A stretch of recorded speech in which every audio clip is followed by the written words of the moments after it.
Our meeting today. Welcome to the January 28, 2025 meeting of the THS Board of Directors. I'm Michael English. I'm the president and chair of the board.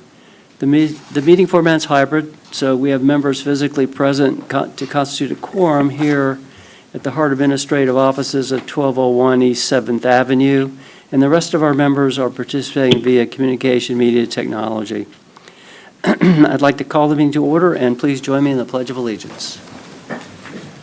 I pledge allegiance to the flag of the United States of America and to the republic for which it stands, one nation, under God, indivisible, with liberty and justice for all. Thank you.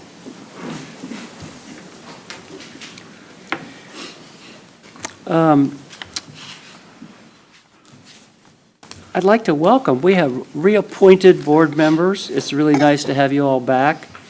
Council Member Gwendolyn Henderson, Council Member Gil Schisler, and Miss Melanie Williams. Thank you. So nice to have you back this year. Thank you.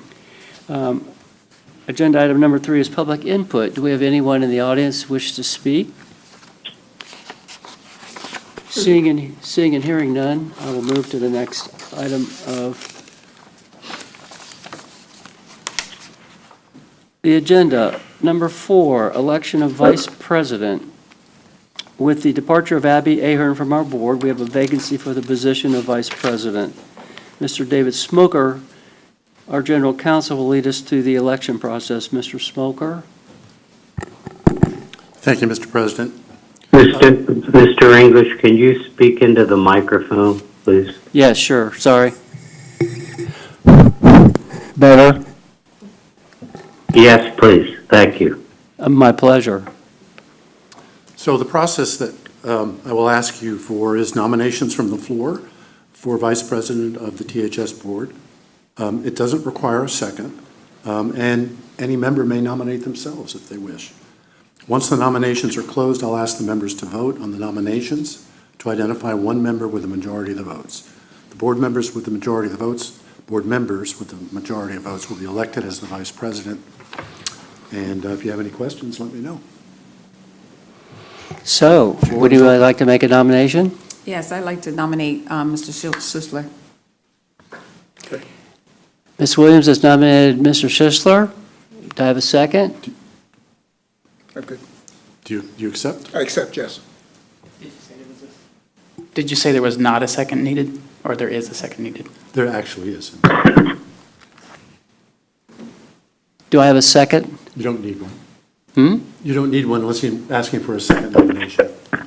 Oh, I'm sorry, I didn't understand that. No second is necessary for someone who is nominated. So, I can just ask for a vote?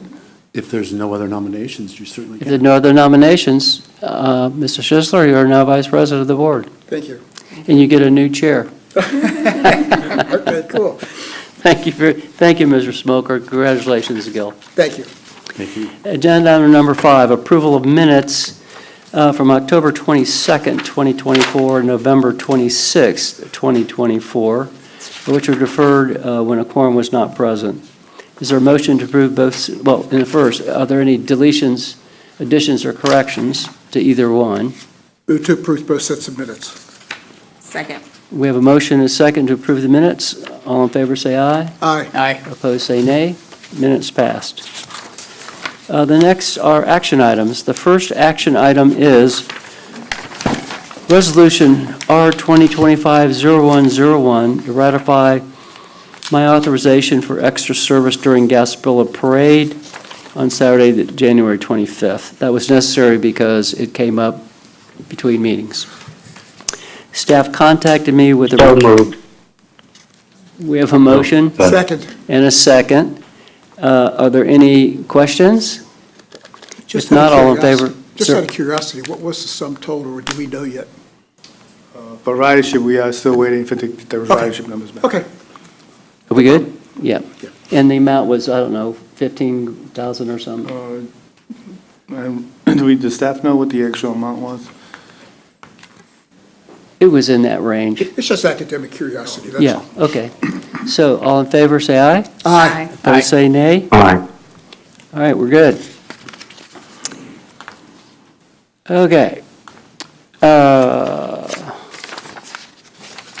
The final action item is Resolution R 2025-0102, approval of the First Amendment to the Tri-Party Agreement between Hillsborough Transit Authority, Tampa Historic Streetcar, and Friends of Ybor for the lease and maintenance of Bernie Car 163. Mr. Smoker, you're recognized to provide an overview for the board. Thank you, Mr. President.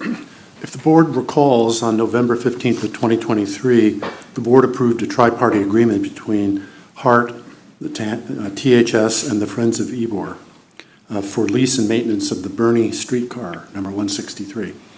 If you remember, the Bernie Streetcar was donated to HART in 2018 by the Tampa and Ybor City Street Railway Society, who restored the car to operation. It was built in 1922 as part of the original system in Tampa.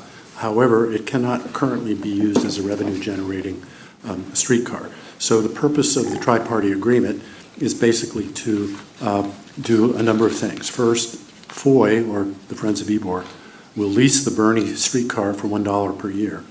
They'll submit plans and specifications for the exhibit space within one of its buildings for THS and HART approval. It will then relocate the Bernie to the space at its expense, and it will exhibit the Bernie in an enclosed, well-ventilated area with supporting exhibit materials. And the purpose of it is to promote and educate the public about the history of the Tampa streetcar system.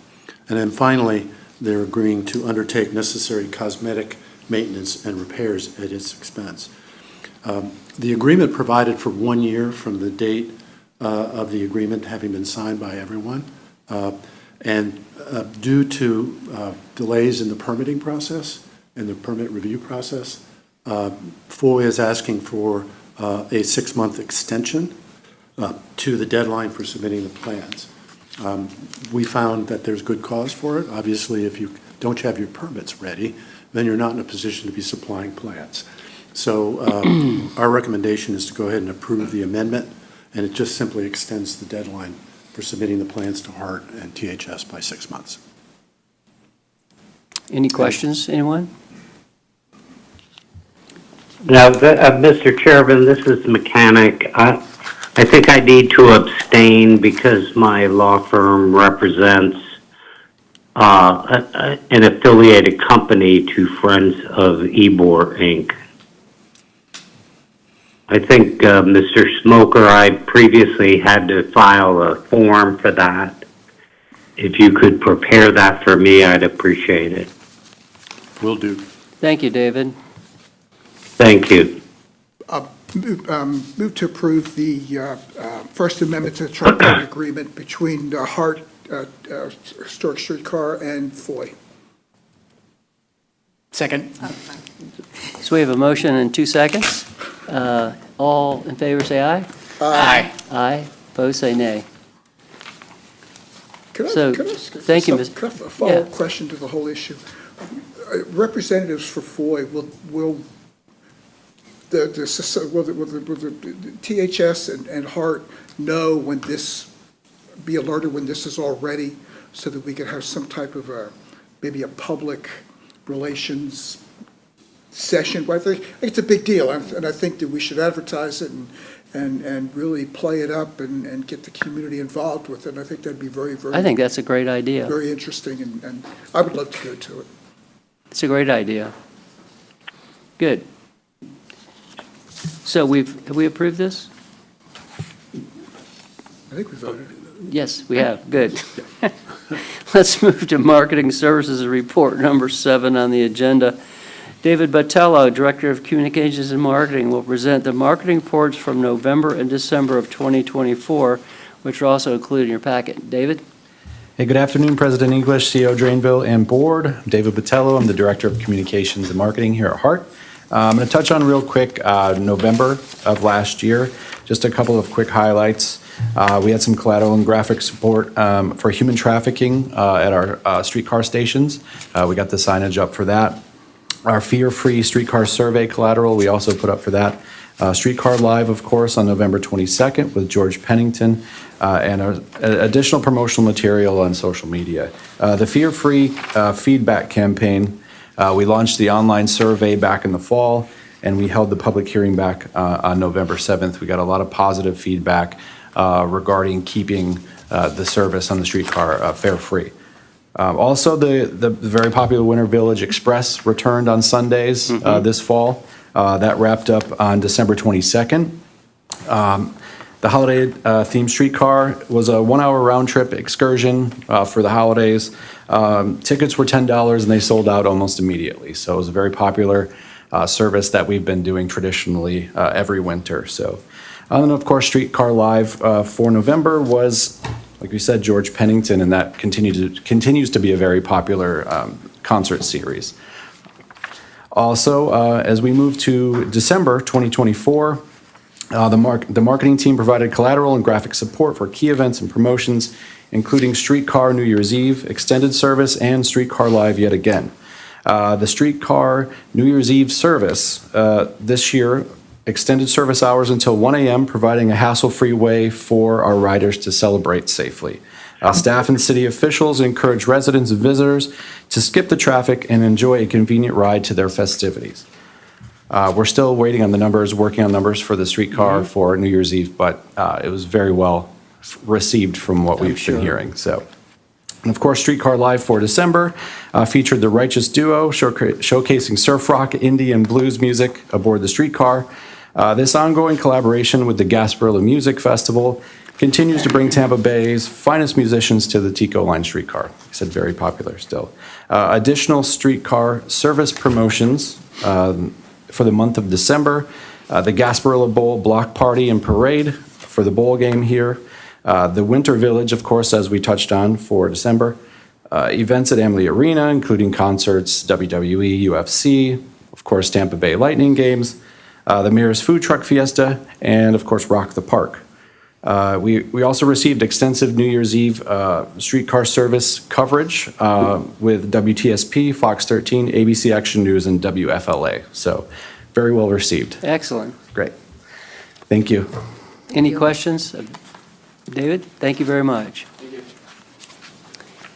Streetcar System Performance Reports, Mr. Allen. Good afternoon, President English, members of the board, Mr. Drainville. For November, the system had 11 reported missed trips.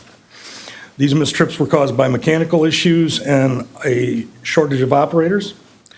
That being said, we had 39 late departures with on-time performance being 99.09%. There was one accident or incident in November. It was car 432. Motorman noticed a little bit of smoke coming from behind the controller. He discharged a fire extinguisher to put it out. The cause of it was a pinched wire underneath the controller, which we believe happened during the rebuild process. All the rest of the cars that have been rebuilt were checked. None of them exhibited the same problem, so we feel it was a one-off and that this is closed. For November, our ridership was 117,056 compared to 102,202 the year before, and of those, 123 were ADA boardings. Excellent. Now for December is a little different picture. We had 120 and a quarter missed trips. These missed trips were caused by a shortage of operators at 46 and a quarter trips, mechanical issues at 40 trips, the events of December 28th, which I'll get to in just a second, loss of traction power, vehicles on the tracks, weather, and then with all that being said, we had 47 late departures with an on-time performance of 98.9%. On December 28th, the streetcar had a crossing accident at Franklin and Channelside Drive. That was not the incident that caused the missed trips, though. There was a shooting along Channelside and Beneficial involving a police officer that unfortunately one of our cars was the witness to. So they held the car, so we had no service basically from beyond Sparkman's Wharf into the downtown for almost 2 hours. So, and then the one that I'm not happy to tell you about at all, on December 30th, car 430 was being towed in the yard and it broke loose. and it rolled into the building. It hit the building downstairs, damaging both the building and the car. There were no injuries to anybody. We are prepared right now to send the car to Gamaico to get it repaired, and we are getting contractors in to fix the building. Sorry about that. For December, our ridership was 121,905 compared to 143,716 the year before. Of those riders, though, 174 were ADA boardings. So it's a pretty incredible number there. And finally, we graduated 2 new motormen on December 13th. And on December 30th, a new service attendant started. So right now, we are just down 3 motorman positions. Every other position is Good. filled. Does anybody have any questions for me? Any questions, anyone? Thank you very much, Brian. Thank you. Legal and legislative reports, Mr. Smoker. I have no report, Mr. President. Thank you. The chair's report. I've invited Frank Delagrana from Ball Group to the meeting this morning, this afternoon, to give us an update on the CSX insurance, what progress we're making. Thank you, Frank. Thank you. Hello, everybody.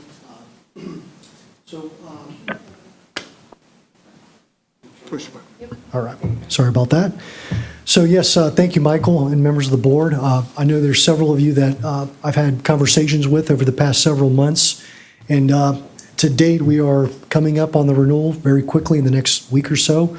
As of right now, we had a little delay in getting the submission out to market, but early last week, I believe Monday, we got everything out. I'm awaiting some quotes from our broker right now, and the main goal, back when I spoke here in August, myself and one of the managing partners of my firm that I'm working with, our goal was to have a sit down with CSX and try to get this limit negotiated. Well, that was much harder than I thought. We've been speaking with members of CSX since early August.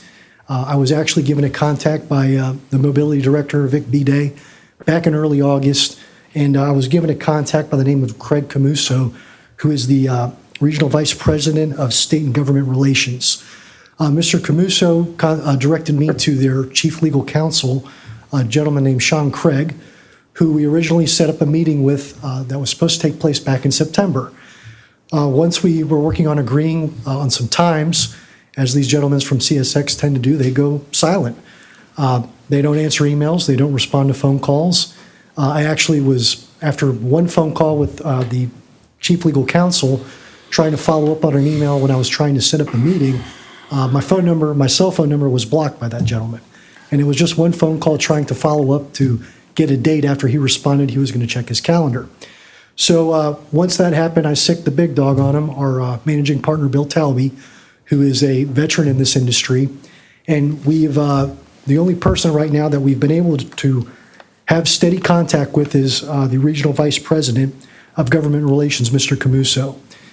The gentleman who he said was the decider on this is a gentleman named Andy Daly. He is Senior Director of Passenger Relations. The last correspondence we have from Mr. Daly, he stated that he was going to stick to the original agreement, which was for the $50 million limit, unless there were other considerations he should look at. Well, he teed that up for us to send over all the information we've gathered over the conversations with the staff of HART, with Brian, everybody who's given us our time to let us gain information and all the safeguards that are in place for the streetcar. Despite that very detailed response, we still have not gotten a response back or a counter. So as of right now, we're still in communications with the Regional Vice President of Government Relations, and our plan moving forward is to get quotes for the $50 million limit, which is currently agreed upon, a $40 million limit and a $30 million limit, in hopes that they'll take the smaller one. If they don't take 30, we'll give them 40. If they don't take 40, we have to fall back on the $50 million limit. Now, one thing that I've explained to David and Michael in detail throughout this process is the reason we've been going after CSX trying to get this limit lowered is because of the constraints we have in the market right now. Right now, with general liability, whether it's railroad liability, liquor liability, doesn't matter. rates are increasing drastically. The last report I have from Amwins, who is the wholesaler we're using to structure this $50 million program, has stated that they're seeing an 8 to 10% increase across all lines.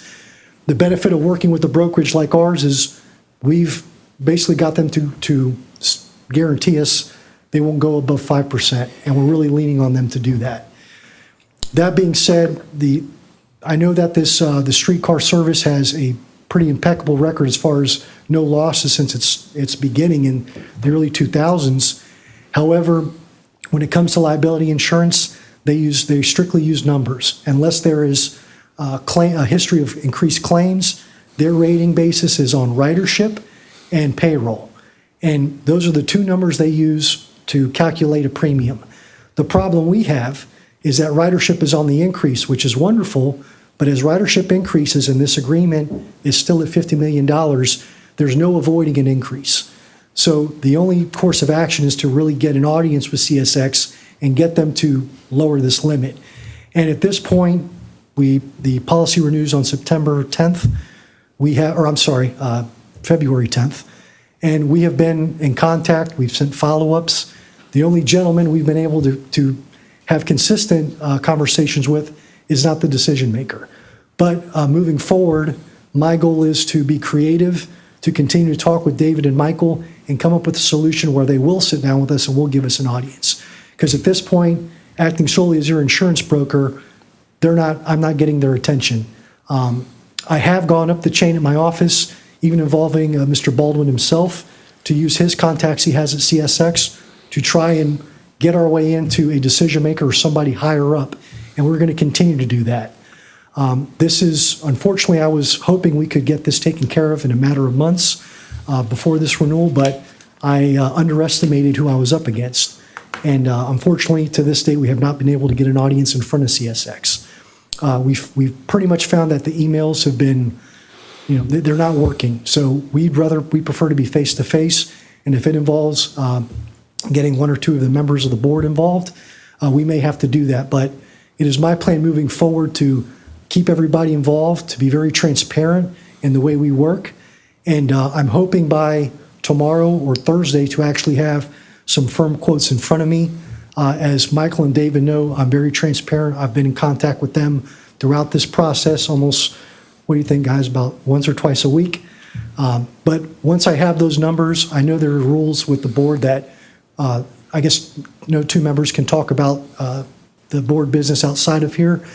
However, once I do have those quotes lined up, I'd be willing to review them with anybody that would like to sit down and discuss them with me outside of here. We could set up an appointment or a Zoom meeting where I can review the quotes with you if you guys would like to be involved. And just moving forward, what I'd like to change based off what I've seen with your previous broker is I am transparent, I'm easy to find, and I truly want to help this board with this obstacle that is the CSX limit. So as of right now, unfortunately, if we have to go to the $50 million limit, there will be a subtle increase. I'm hoping to keep it, again, between hopefully below 5%, but I won't make a promise and I won't give a number unless I have it in front of me. But like I said, as soon as I have those numbers, I'll present them to Michael and David and any other board member that would like to be present. I believe last year there were two policies that made up the $50 million limit, and combined, I believe the premium was around $718,000, give or take. So we are looking at an increase from that if we have to go to the $50 million limit. Again, I will do everything in my power to work on structuring this and continue to negotiate until the last day we're able to, in order to get you guys the best deal possible. But given the market and the way this insurance is rated, our hands are tied. So moving forward, our goal is to continue to press CSX, to get in front of them, and to use the relationship, the one relationship we have left with Mr. Camuso, and lean on him to try to get us an audience. And again, I will be in contact with Michael and David throughout this process, and will make myself available to anybody that would like to be in touch with me. Any other questions for me? I have a question of David. I'm sorry, any questions from y'all? Yeah, Gil. No, Melanie, go ahead. Thank you. Thank you for the overview and the how much you've done to try and gain in contact with the individuals that we need to talk to. So my question around that, Chair, is it possible for us to invite CSX here to a board meeting? If they'll come, absolutely. I think that would be a great idea, because I think it would be hard for them to talk the way they've spoken to me and my colleague, Mr. Talby. I don't think they'd say the same thing in front of the board. Honestly, it's just if you can get an audience. I'm just a commercial risk advisor, and I've been working on this account with one of our managing partners, Mr. Bill Talby. They've given us a little bit of leeway in some communication, but as far as an audience, we were trying to go to their headquarters in Jacksonville and meet with them, and we still couldn't get in front of them. So if they're willing to come here and meet, I think that would be a great idea. And I have a report compiled that I'd love to share with you guys about all the safeguards. Everybody here has contributed to that has spoken with me leading up to this, and I appreciate your input, and I would love to share that and do everything in my power if we're able to do that. But I don't think that would hurt at all.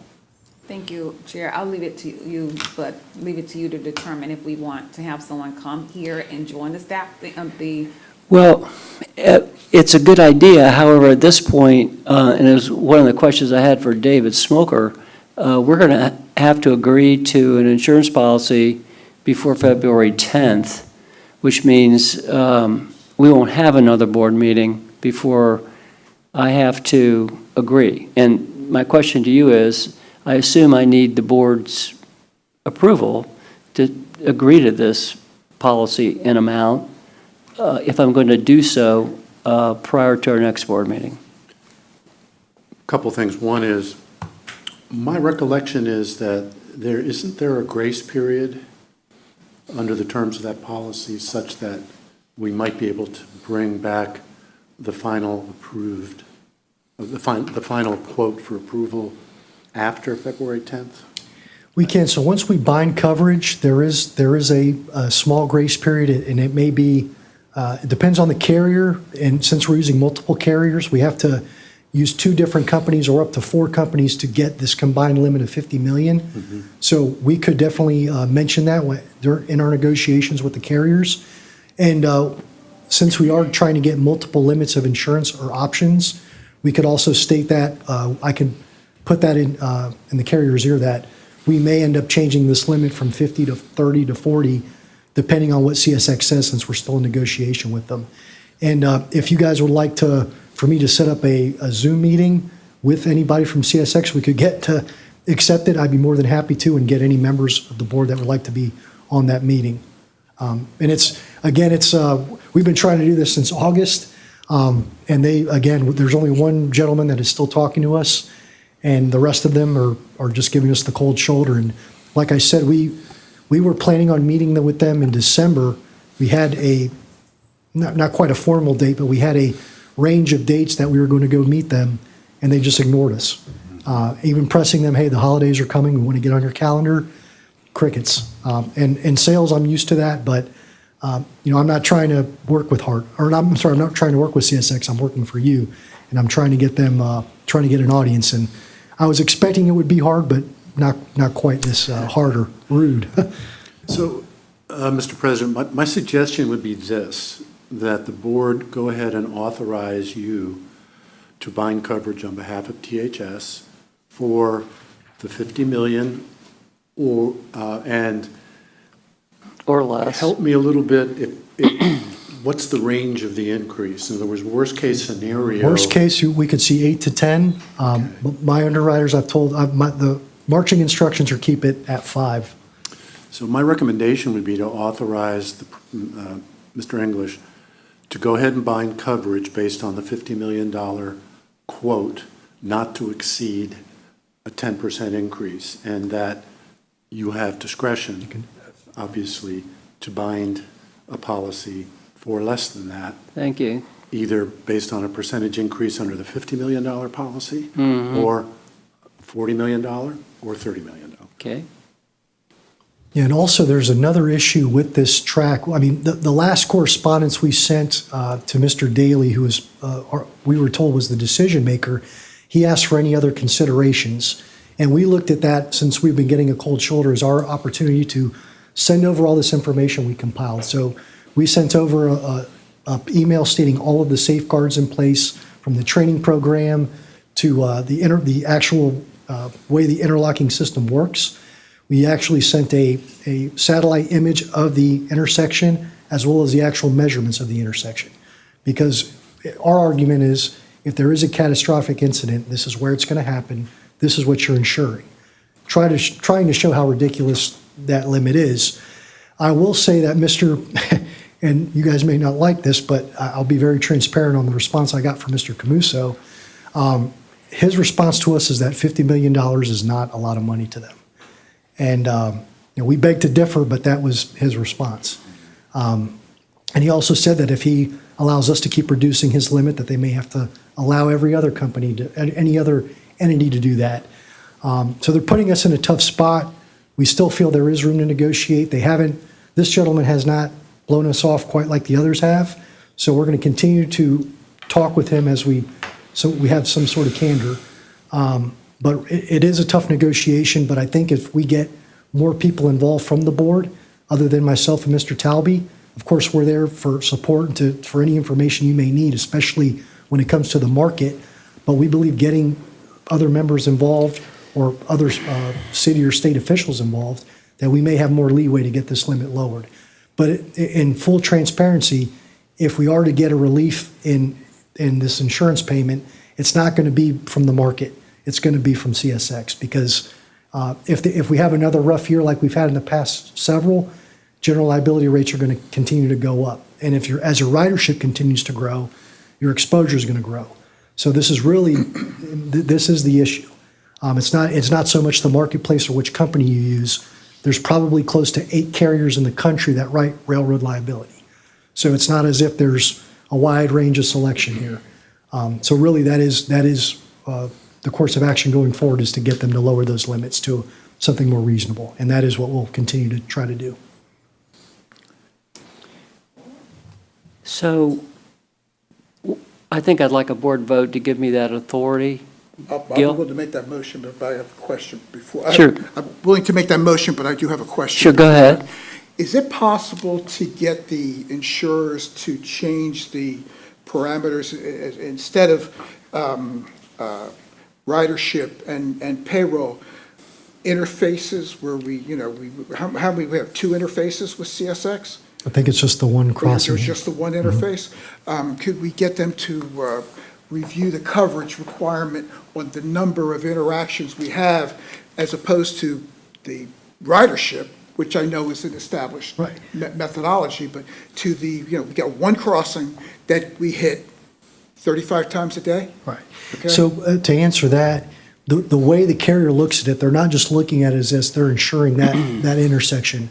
Railroad liability is going to cover the streetcar itself. So if something happens outside of that crossing, if there is an incident and a lawsuit is brought against the city, against Hart, and against the board of THS, this policy would react to that. So even though we're harping on the whole reason we're carrying $50 million is because we're required, because we share this track. The carrier may understand that, but they're not insuring it just because there's an incident on that track. They're looking at it as the whole operation as a whole. And that's the way they'll insure it. They won't just insure it because of one intersection. Well, CSX doesn't care about that, though. CSX doesn't care. The city wants all that coverage for the whole track, because the city is liable. Yeah. You understand that? Okay, well, that to me is a big clarification, okay? Because it was my understanding, and probably erroneous on my part, was that we were simply covering for that interface there with CSX lines. CSX is requiring you to carry this because you're crossing, technically their property, that intersection. Okay. But if it wasn't for CSX and you guys had to carry a limit of liability, it would be something more reasonable, maybe, $10 million or something much less than 50. But because of that, they basically, originally when this all started, they rubber stamped this requirement because they use it for everybody across the country that crosses their line. Okay. They rubber stamp it up. You're using our line, 50 million, 100 million. I think it was over 500 million when this started. Yeah. And you guys had to pay for 2 security booths Yeah. to watch that intersection. they're not looking at it as just that one crossing. They're looking at the operation as a whole. So, System-wide. Okay. yeah, unfortunately, we can't do that. Okay, but- that clarifies it quite a bit.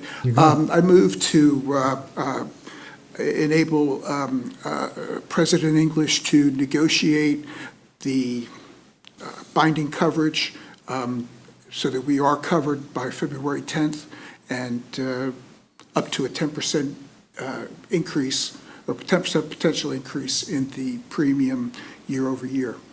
Thank you. Do I have a second? I second it.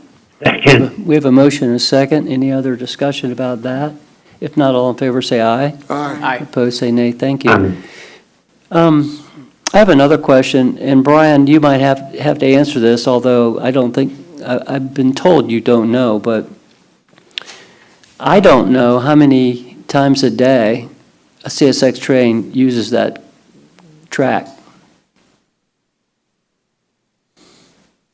We typically don't see CSX. They only use that track to service over by McDill, and they do that in the middle of the night.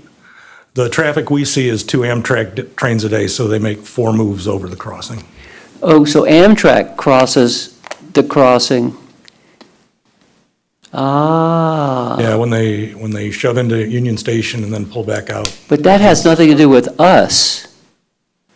You know, it's really, honestly, it's outrageous that we're paying this kind of insurance when we could probably prove that the CSX train that goes down to Port Tampa doesn't even use that crossing during the hours we're operating. Yeah, we saw, we had a CSX train there about a week ago, and that's the first one we've seen in, I don't know how long. Well, I mean, Frank, there's got to be a way to use this somehow to follow up. Part of the argument that we responded with is that the CSX train and the streetcar don't operate at the same hours. I know, it's outrageous. This is outrageous. Because we've talked about this quite a bit. Yeah. And that was, I have a list of items that are, they'll make you bang your head against the desk because of how ridiculous this requirement is. Because again, except for, I overheard that on New Year's, the streetcar operated till about 1 a.m. Maybe that there would be an instance there that they may interact, but that didn't even happen. So that's what's extremely frustrating about this. And we have brought all this to their attention. But I think, again, if we continue to badger them and, make it so we can't be ignored, hopefully we can get a response because it doesn't make sense. And, I know you've spoken with me and Bill about it. We always get a little frustrated as well and get angry about it. But right now what we've seen is we have to be somewhat cordial with CSX. Sure. I was actually, when I mentioned I was blocked, because I got a little tense over the phone, not rude, but we had agreed to set a time to make an appointment right before the holidays, and I was ignored, so I was a little frustrated, but that got me blocked on my cell phone from reaching out to this legal Yeah. counsel, So, go ahead, Gil. No, Yeah, I just had a quick question. So, assuming that we get a quote that's within 10%, that's by February 10th, if after that point we're able to reduce the coverage, do you just anticipate a prorated refund? How does that work? I'm assuming it's an annual premium. Depending on, so sometimes they do basically the minimum premium earned, so it could be 25%. If we were to cancel it and try to rewrite it, they could penalize us with 25%, of the premium down. However, we're using the same wholesaler, a company called Amwins, to structure this program, and we're probably going to be using the same carriers to gather this $50 million. So if these same carriers are involved in structuring a $40 million limit or a $30 million limit, I'm fairly certain that we can get them to waive that. And I'm making it, I've made it straightforward in our submission that there's a chance that in the next several days we could get that limit lowered. Of course, that's our hope, but we're making sure that expectation is known in case we do have to do that. But it usually there is a somewhat of a penalty. Usually it's around 25% of the premium. But again, since this is a unique circumstance, that could be waived.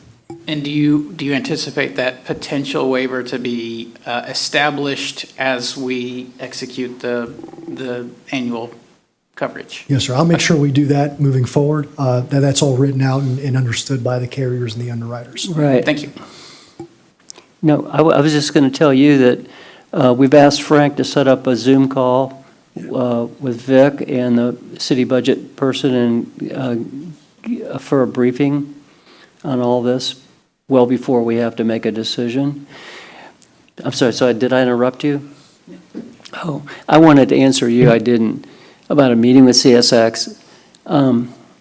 Back when Pam Arroyo was mayor, she was the mayor after Dick Greco, when we built the system, and CSX was being really ugly, and they came into town, and I was president at the meeting, along with the mayor and a bunch of other people. And there were 6 dark suits, and they were the ugliest, meanest, rudest people I've ever sat in a room and listened to. They told us basically to stuff it. So, Thank you. I don't think having them here, if the mayor needs to hear about this, if there becomes a big issue or, we know she's willing to help, and we know Vic is too, and we really appreciate that. But CSX they're just a big company and they're arrogant and they don't really care about us. So, Frank, thank you so much. We'll all be in touch. Yep, and if you guys need my contact information, I know everyone, David, Michael have it. Feel free to reach out to me on my cell phone or my email. Again, to change from what you guys currently were dealing with, I fully intend on being transparent and available if you guys need to get a hold of me. So I appreciate your time, and thank you guys very much. We'll be in touch. Yeah, thank you so much for your time, Frank. Thank you. Yes, if any of you want to speak to Frank directly, you're welcome to, and absolutely, just let either Smoke or I know, and we'll get you his contacts. Bye, thank you. Okay, agenda item number 11, Hart CEO Executive Report, Mr. Drainville. Thank you, President English, and good afternoon, board members. So 2 quick updates today. So the first is the replacement of the wood cross ties. So back on November 27, 2024, Hart issued an invitation for bid on IFB 52545 for streetcar cross tie replacements on the streetcar tracks. 20 firms actually downloaded this solicitation. So R.W. Summers Railroad Contractor Incorporated submitted a responsive bid and was determined to be responsible and otherwise qualified and eligible to receive the award for the streetcar cross-tie replacements. At the March meeting, the Hart Board of Directors will be reviewing the staff's recommendation to award a 5-year contract to R.W. Summers Railroad Contractor Incorporated for streetcar cross-tie replacements in the amount of $157,000 plus a contingency of $16,485 for a not-to-exceed amount of $173,485. So the funding for the $173,485 for the replacements will be allocated in the Surface Transportation Block Grant, 5307-2019. So this grant is matched with the State of Florida Transportation Development Credits. Future funding is contingent on the annual appropriation for this expenditure. The contract contains a DBE gold of 7.4%, and R.W. Summers Railroad Contract has committed to that gold of 7.4%. And then the second update, so Hart Board Chair and City Council Member Louis Vieira and I are scheduled to meet with the Mayor Castor tomorrow to continue the discussions on the FY25 streetcar budget.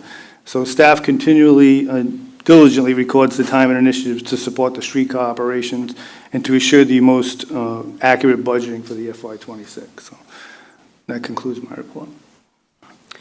Thank you, Mr. Drainville. Congratulations on the big grant for your maintenance facility. Yes, thank you, thank you. It's big news. Yes, So we had to postpone the event, we right? did with the news that came out this morning on that. Okay. All righty, compliance reports are in your packet. Year-end financial reports are being audited by the city. They'll be submitted in the spring. Is there any other old business? Any new business before us? Hearing none, I declare this meeting adjourned. Thank you all very much for your time. Thank you. As always. Thank you. And thank you all for attending.